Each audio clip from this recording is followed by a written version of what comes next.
So once again, welcome everyone. Thank you so much for taking the time to be with us, and we really appreciate your interest in the program, and we're excited to talk more about it.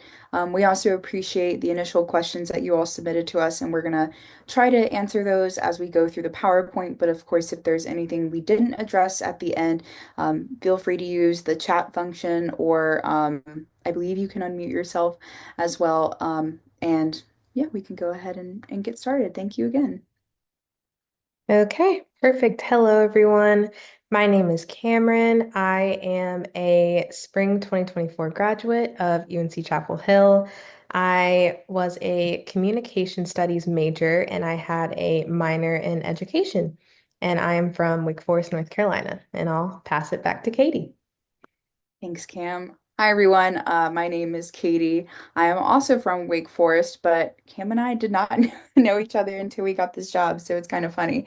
But I'm also a spring 2024 graduate, and I got my BA in Public Policy and History with a concentration in Politics, Law, and Economics, and a minor in Classical Humanities.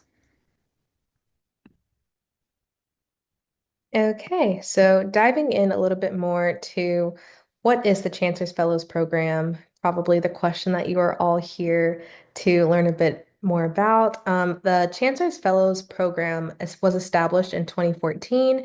The Chancellor's Fellowship offers graduating seniors a chance to explore different careers in public service and gain insight into higher education as a whole. What do we do? So the fellowship is a project-based program where fellows complete a range of projects on university-wide initiatives. And I really want to emphasize the range of projects part. So the program itself is not field specific, meaning that during the fellowship, you will be doing stuff beyond your field of interest or beyond maybe the topic that you initially came into the fellowship wanting to focus on. There's so many different opportunities, and like we said, it's based on university-wide initiatives, so you get to explore so many different things. So if you're looking to do something specific to only one field, this may not be the best fit since you'll be doing pan-university initiatives, which is really cool. And then who is it for? The fellowship is for self-motivated and detail-oriented students with demonstrated academic excellence and a history of engagement at Carolina in areas such as service and student leadership. And there we have a quote, basically just saying that the fellows have the opportunity to explore the policies, practices, and operations of a large research university and interact regularly with student leader or senior leaders. Perfect. And And I we'll will pass it over to Katie. Oops, sorry. Thanks, Cam. No, sorry. And we'll talk a bit more about what the projects look like. You do, of course, have the option to cater most of your projects to your interest, but there are some university initiatives that you'll do regardless of what your interests are. And like I said, we'll talk about that in two slides, but next I'm going to talk about some of the logistics. So adding on to the who this program is for, it's for anyone who is graduating the class of 2025. So that could be undergraduates. That's also if you are graduating from a master's program or a PhD, whatever it may be.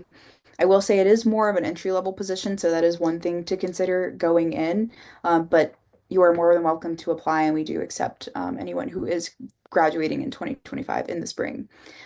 So really quickly, I do want to say that we are called the Chancellor's Fellows Program, but the program is kind of a misnomer for two reasons. First of all, you work beyond the Chancellor's office. Really, it's a joint position between the Chancellor's office and the office of the Provost, and you work with them on broader university initiatives and projects. So the stuff you do is not necessarily just in those offices. It really goes beyond that to the wider campus and the departments and schools.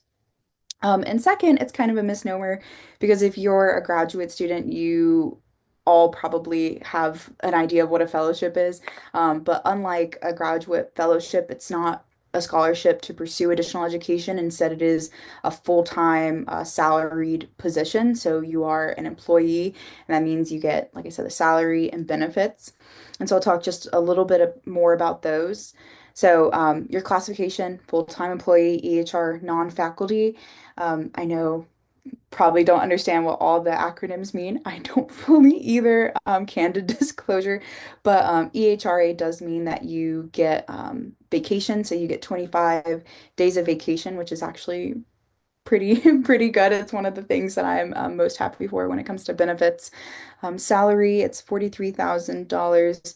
You do get health, dental, vision, retirement, paid time off, vacation.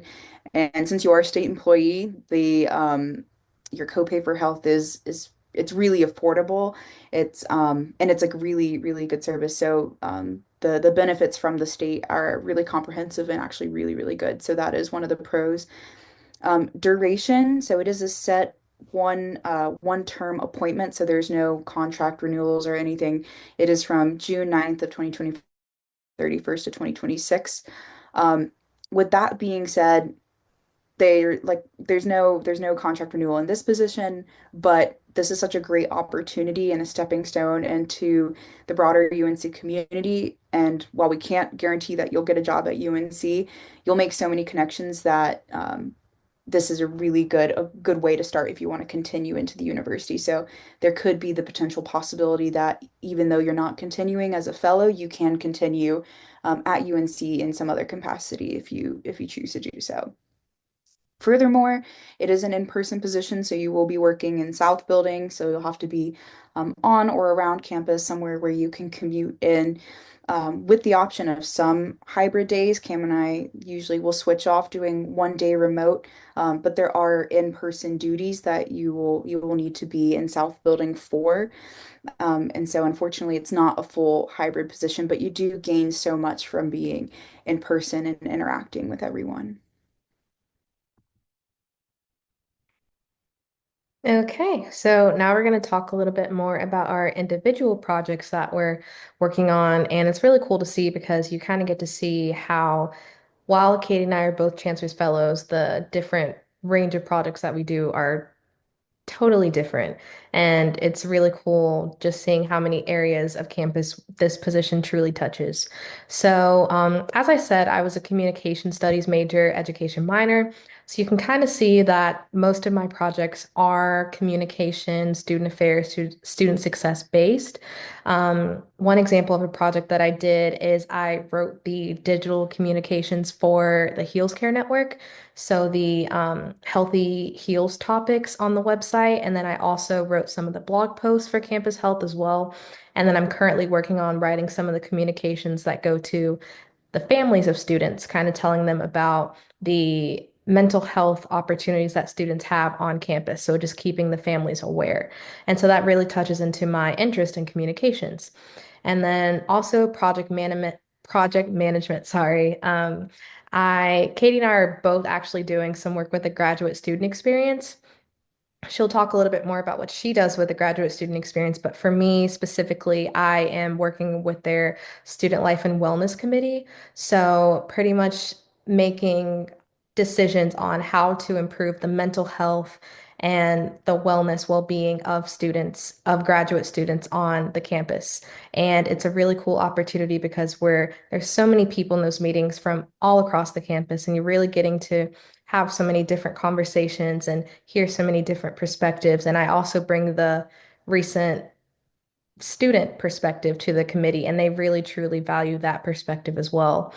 For the University Development Office, I actually helped to create an e-store. So the University Development Office does a lot with the Board of Visitors, and so I was able to create an online e-store for them to get all their merchandise for their upcoming Board of Visitors meetings. So that was really cool as well. And then also for the Carolina Center for Public Service, I'm currently helping them with the Public Service Awards.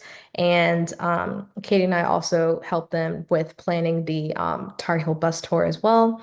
And then student affairs, I am on the student success committee, and then I'm also doing some work with career services and trying to see how we can increase the engagement between students, faculty, and Carolina alumni, and also Carolina parents.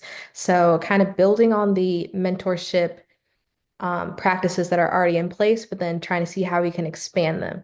And that's another office that truly values the perspective of recent students because they want to know, like, as a student, where are you looking for mentorship opportunities? Where are you looking for grad school opportunities or career where were you looking to apply to jobs? And I could tell them about the practices that were in place. And if there was something that was in place that I had no idea about, then we could work on how do you increase engagement and exposure for those processes that are already in place. And I can pass it over to Katie. Thanks, Cam. Cam is definitely doing some really cool work. I see some of her projects. I'm like, oh, so interesting. Um, and Cam, I don't know if you want to maybe talk about too, like coming in initially, how you weren't sure about what you wanted to do, but how you kind of like found your path through the exposure to all these like pan university initiatives. Oh, yeah. So I really had no idea what I wanted to do, especially this time last year as a graduating senior. And I knew that this position would be amazing for the student that doesn't have a direct path in mind. When you have a position like this where you can experiment in so many different avenues and departments and schools, a part of the university, that is truly the best place to be, if you will. And you can really cater your work experience to all of the different parts of a university that you want to explore.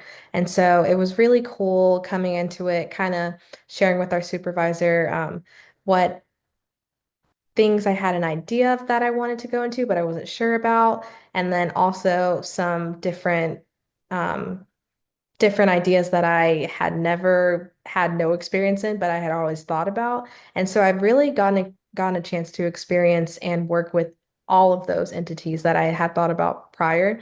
And now I have a much clearer idea of what I want to do. But I say all that to say, if you are someone who doesn't know necessarily what you want to do, this fellowship is truly perfect for that because you get to work with so many people and you get to experience so many different things. And even if you're in a project where you're like, okay, this is kind of what I want to do, but not fully, I guarantee you that person knows someone who knows someone else that can connect you. And UNC is huge on connections and huge on getting you the help and the experience that you need and getting you to where you want to be. So it's truly a great opportunity for that. And they really want to help you grow even beyond this fellowship as well. So they're really invested in what you want to do, where you see yourself being. And every project I've been at has had that same I guess, energy, if you will, with really supporting me as I kind of figure out what I'm doing with my life. Thanks, Cam. Sorry for poking at you, but I just think it's such a good story because Cam and I are kind of the complete opposites when it comes to that. I'm definitely like type A. I came into this because it's sort of like a unicorn position for me. I'm interested in higher education, specifically higher education policy, and so this like on paper is perfect for that. Of course, you do way more beyond policy, but I'll talk a little bit about my experience. So, like I said, I come from a policy background and I came in wanting to learn more about higher education policy, kind of improving institutional processes, risk management, kind of stuff like that regarding policy. And so I've included here some of my policy specific projects that I've worked on, but I'll talk more about how, because this fellowship is not necessarily field specific, I got drawn into a bunch of different projects that actually helped me expand my initial perspective. I came in thinking I want to do X, Y, and Z, and I'm actually going to end up leaving the fellowship having a way more broader understanding of what I want to do, and that will help me with my career choice next. So some of the things that I'm doing, primarily I'm doing a lot of policy benchmarking for the Office of the Chancellor. And so some of the big things that I've done were doing recommendations and memos regarding improving free speech on campus. And that was like one of the first things I got put on really early on. And I even helped make recommendations for the university's free speech policy website, which was incredible, really seeing your work go into action. And that's something that Cam has seen as well with her websites going up, her stores going up, seeing people actually use something that you had a part of making is so gratifying and really rewarding. I've also done a little bit of benchmarking for AI and benchmarking for an interfaith council addressing anti-Semitism and Islamophobia. And so that has been really rewarding, really learning how the policy process actually works. You learn a lot of theory when you're in the policy major and a lot of really good practical information as well.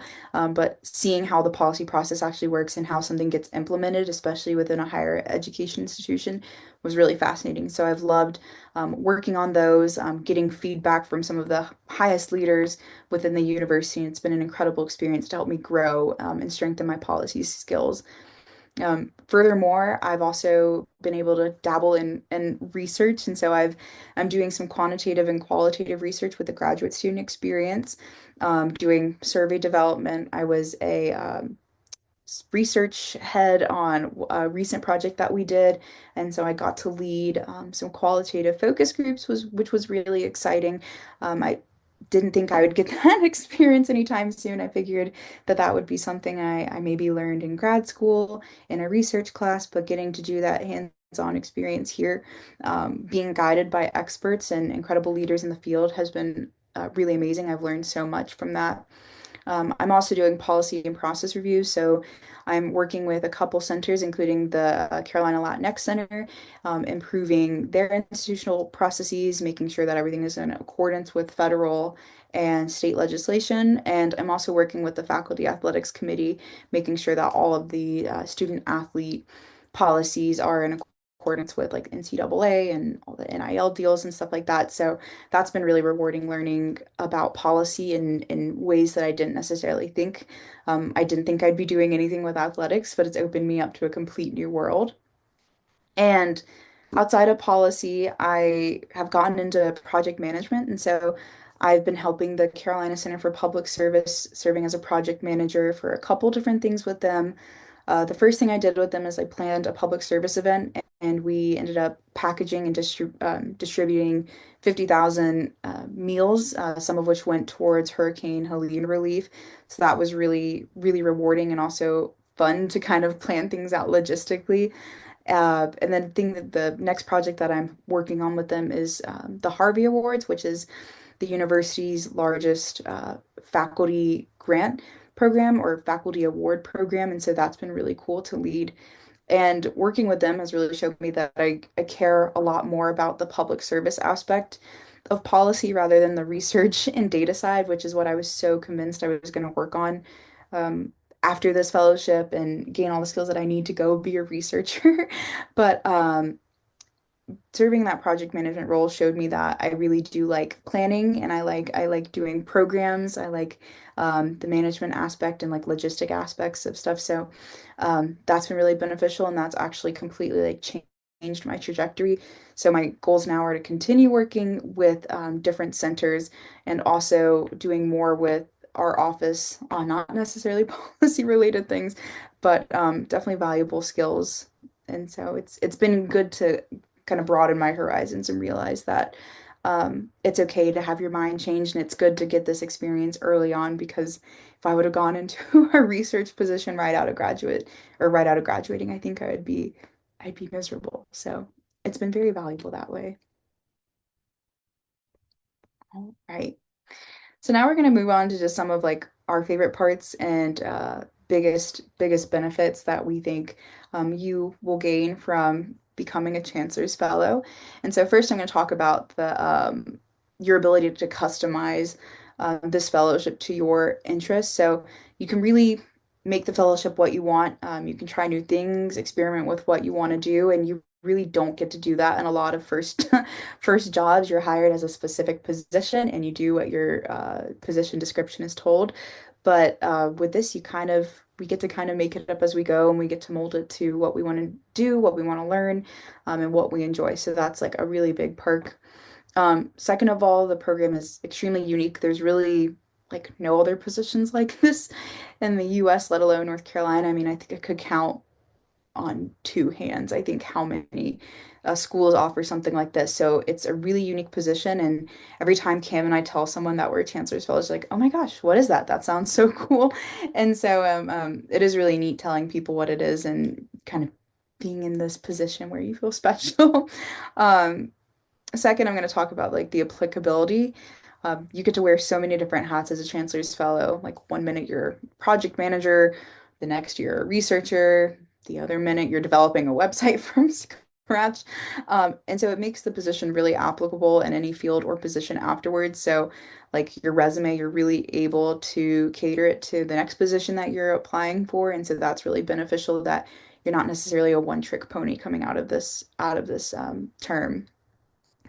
And next, talking about like the connections, it's such an incredible networking opportunity and chance to build connections with some of the most influential figures in the school and in the state. Um, I never imagined that I'd be at a faculty athletics committee and be sitting next to Bubba Cunningham, who is in charge of like all of our athletics. And when you're a student, people like that feel really far away. But when you're in positions like this and you can interact with them, it gives humanity to a lot of people, but also you really get to learn so much.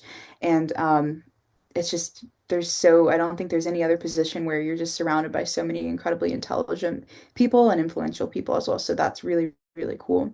And connections obviously pay off tremendously in the future. So it's great meeting these people and continuing those relationships because we're all Carolina community and everyone is really willing to help out one another. So the people you meet here um, really feel like that they have your back. And so that's really nice having that support.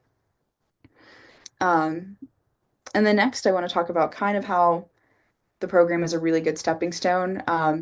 Literally, whatever your next steps are, the connections you gain, and the applicability of the program will get you to where you need to be. And so I'll mention just some of the things that previous chancellor's fellows have done and how they have used this as a stepping stone into various sectors and positions. And so, some of the things that previous fellows have done is first continuing education. We have fellows that are in med school, law school, business school, and even one fellow that's doing med school and law school at the same time, which is incredible. I don't I don't even know how that works, but they're a JD and an MD candidate, so you can do one or the other, or you can do everything. Um, but yeah, so continuing education is a really popular one. Career-wise, public sector and private sector, our fellows are doing amazing things and really unique things. In the private sector, we have fellows that are, top consultants at big three firms. We have people who are managing innovation in the food and beverage industry. Um, just all across the board, things that you're like, how does that relate to the Chancellor's Fellowship? But you're able to customize it like we talked about and uh, really cater the work to what you want to do in the future. And so people are all across the private sector. Same in the public sector. A lot of Chancellor's Fellows have come to work for UNC again because the connections are so strong here. But we also have people who have gone on to be directors at nonprofits. We have people working on Capitol Hill, being analysts in the government, federal and state. So a lot of variability. I think a lot of people think that everyone who comes in is interested in like political science and policy, and I'm a bad example of that because that is me. But Cam is an example of that. That's not just what you do in the Chancellor's Fellowship, and it's open to anyone interested in business, medicine, biochem, data science, arts, literally anything you can name. And our chancellors have done a lot. So. Okay, I can talk a little bit about the community itself next. So, on the small scale, the office is a great community. We have an amazing supervisor. She's the best. And just overall, the South building itself, like all of your coworkers are truly amazing. They're all doing so many different things. So, you can one day we'll learn how some of senior leadership, their speeches are written. And then the next day we can learn, like Katie said, how NIL deals are made in athletics. Like there's so many people who know so many different things at the university, and a lot of them are housed in that one building, and they're truly so kind, and they are always willing to not only share parts of their day with you, but also like explain what they're doing. So as someone who, like I said, didn't really know what I wanted to do, a lot of time in the first 1 or 2 or 3 weeks is spent going around meeting everyone, hearing what their job is, but also hearing all the different steps that it took to get to their job. So you can learn about their path to get to working at UNC, but then they also can provide you with so much advice and just encouragement because they know what it was like to once be straight out of college and kind of feeling that. So everyone is truly so nice. And so the community that you get, even beyond the fellowship, there's a lot of Chancellor's Fellows that still work at UNC or come back just to see people in the office. And that just shows how tight-knit the Carolina community really is. Insight. So as far as like institutional insight, you can learn more about how the university runs and the world of higher education. So you learn a lot about how Carolina is run, obviously, but you can also learn about how neighboring universities are run as well, because you are, like we said, getting to know so many different people, getting to be a part of so many meetings where you're kind of benchmarking and you're learning so many different things about how other universities operate. And it's really cool to kind of take that knowledge with you and run with it as you will. And then also personally, it's really cool being able to experiment, and it's helped me a lot to learn about stuff that I do like and stuff that I don't. But then also, kind of like what Katie was saying, some things that I came into the fellowship that I was pretty sure that I wanted to do. I was like, actually, I don't love that. And then there's other things where I was like, I am not. Before the fellowship, I had always said, like, I'm not great at tech. I don't know anything about tech. I'd prefer not to do anything in tech. And now look at me, I created an entire e-store, and I never would have thought I'd do that this time last year. So it's really amazing for opportunities like that. And then as far as like overall enjoyment, it's pretty self-explanatory. You get to have a really great time. Um, Something that's really cool about being a Chancellor's Fellow is you're getting to work with the other Chancellor's Fellows who are also in your position, likely the same age as you, graduates as well. So they're kind of in that new position of being new to the workforce. You're kind of getting to experience, if it is your first job or second or third, you're kind of getting to experience that at the same time as someone who you spend a lot of time with. Katie and I spent a lot of time together, but it's really cool just getting to make all the memories with another person, and getting to learn with them, grow with them. And I don't have a lot of interest in policy, but I've learned a lot from Katie that I will take with me. And just learning from her, seeing her projects is really cool as well. And then just like broad enjoyment, you get to go. Sometimes you might be able to sit in the Chancellor's box at a football game or get to see all the cool exclusive merchandise. So it's really cool. There's so many different things that you get to experience as a Chancellor's Fellow. And we can go a little bit more now into how to actually apply. So the application is open and you can access it through People Admin, and the application will close on Friday, January 31st, 2025. So the QR code at the top allows you to access the application directly, and the QR code below allows you to access the Chancellor's Fellows website. So a lot of the information that we just said is on the website if you want to read a little bit more about some of the things that were mentioned. But then you can also access the application through the website if you want to access it at a later time. Just make sure those applications are in by January 31st. And so, a part of the application, you will be submitting a cover letter and your resume, basically just demonstrating the skills and interests that you bring to this role. And then you will also include a short video summarizing one of the following in 90 seconds or less. So you can either A, tell us about a project or initiative you led during your time at Carolina and what you learned from the experience, or you can B, choose a current issue facing American higher education and share how it has impacted the Carolina community. So you're going to pick one of those two topics and record a video in 90 seconds or less, and then just submit your cover letter and your resume. And candidates must be able to attend interviews both on Zoom and in person as needed to move forward in the search process. Perfect. Thank you, Kim. And we're starting to kind of close our information or start to reach the end of our information session. You can tell my brain is beginning to go. But we'll get to some of those questions in the chat in a minute. So thank you for your patience. Um, Regarding the timeline, this is the tentative application timeline. Depending on demand, we might extend some of these deadlines. So this is just mainly kind of guardrails or a good initial idea. But like Cam said, applications are due January 31st before midnight. Next, after that, you There are three subsequent interviews that you'll have to do. The first round of interviews, those are virtual, and you'll be interviewed with us will be the first part of your interview, and then after you'll interview with the fellow search committee.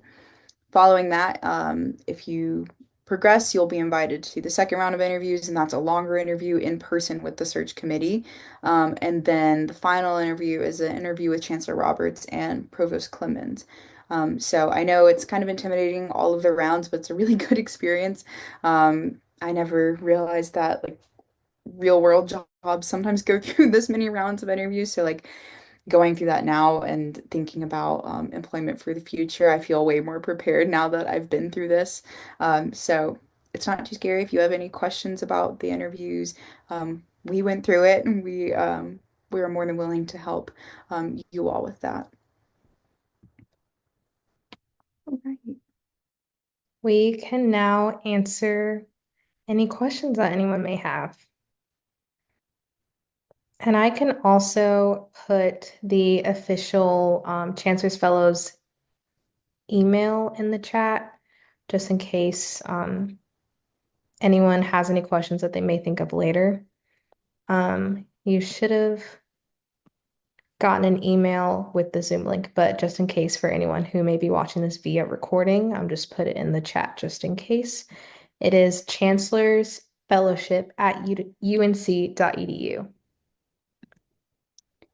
And also one question, this position is open for international students, but as I mentioned, there is like the in-person component, so you would have to be in Chapel Hill during the time of the program.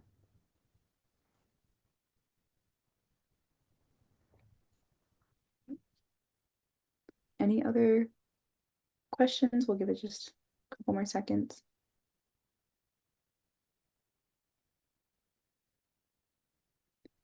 All right. We have one question. Oh, go for it. For the projects you've worked on, did those all come from your ideas or were there some possibilities already presented to you? So I definitely say some of both.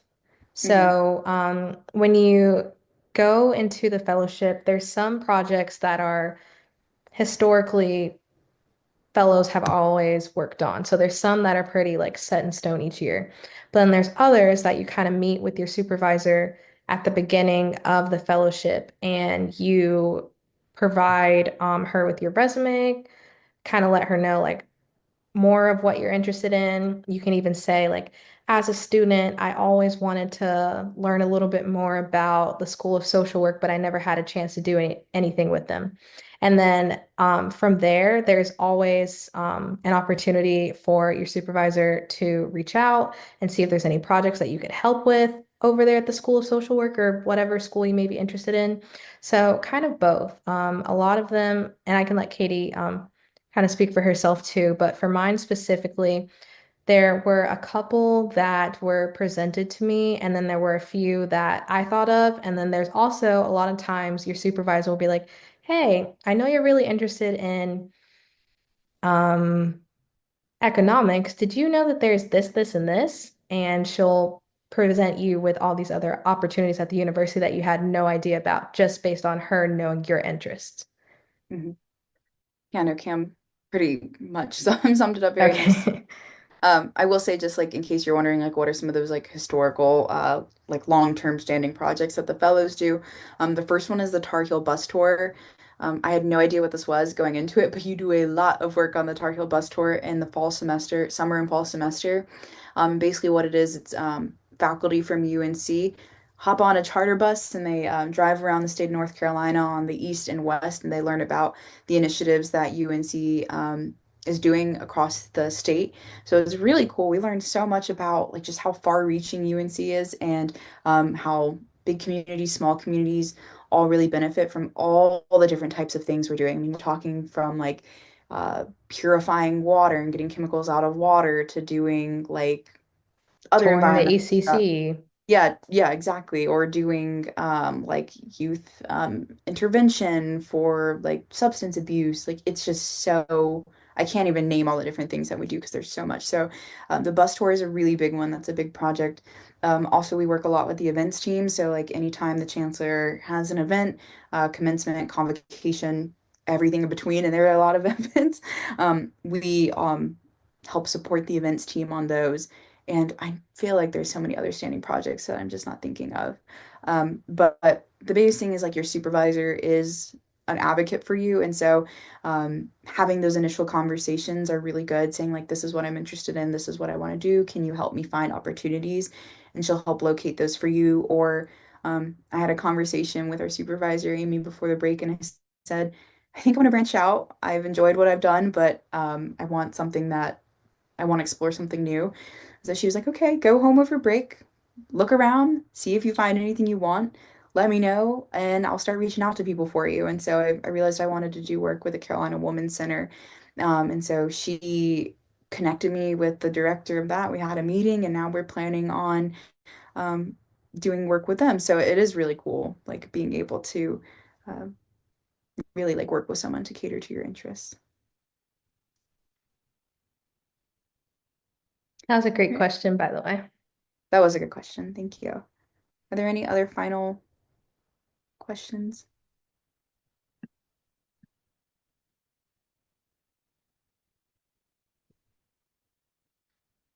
All And you right. can always email us with any questions you may think of afterwards, but Yeah, and we can go ahead and like stop the recording and Cam and I will stay